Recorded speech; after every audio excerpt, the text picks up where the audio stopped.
வணக்கம். மார்ச் 1னா உங்களுக்கு என்னென்ன ஞாபகம் வரும்? மார்ச் 1 மற்றவங்களுக்கு எப்படின்னு எங்களுக்கு தெரியாது. எங்கள் திராவிட கொள்கை ஏற்றுற எல்லாருக்குமே வந்து மார்ச் 1னாவே என் திராவிட நாயகன், எங்கள் தலைவர், என் தளபதி அவர்கள் பிறந்த நாள் மட்டும்தான் எங்களுக்கு ஞாபகம் வரும். சிஎம் சார் பிறந்த நாளை முன்னிட்டு நீங்கள் கூற விரும்பும் வாழ்த்து என்னன்னா?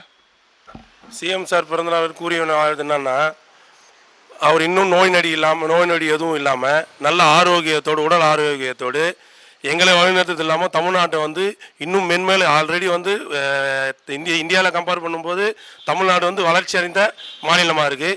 இன்னும் அவர் நோய் நொடியோடு நல்ல உடல் ஆரோக்கியத்தோடு எங்களை தமிழ்நாட்டை வந்து வழிநடத்தி இன்னும் உலக நாடுகளுக்கு இணையாக வந்து நம்ம தமிழ்நாட்டை உயர்த்தணும்னு நாங்கள் நினைக்கிறோம். இளைஞர்களுக்கு அவர் அளித்து வரும் வாய்ப்புகளை பற்றி உங்கள் கருத்து என்னன்னா? இது வந்து சொன்னோம்னா சிம்பிளாக சொல்லிட்டு போயிட்டே இருக்கலாம். இதுக்கு முன்னுதாரணமே நான் தான்.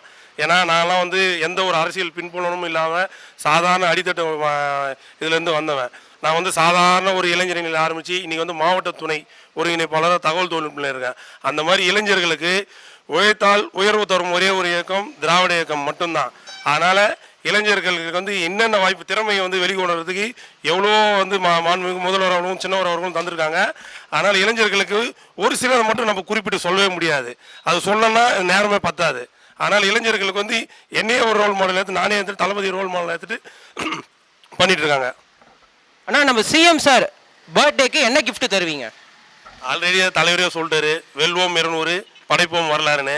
அதனால் அவர் 200 இல்லை 200 மேலே 234 234 தரணுன்றதான் சிஎம் சாருக்கு எங்கள் உண்மையான திராவிட முன்னேற்ற தொண்டன் வந்து தர மிகப்பெரிய கிஃப்டாக இருக்கும். மிக்க நன்றிண்ணா. நன்றி.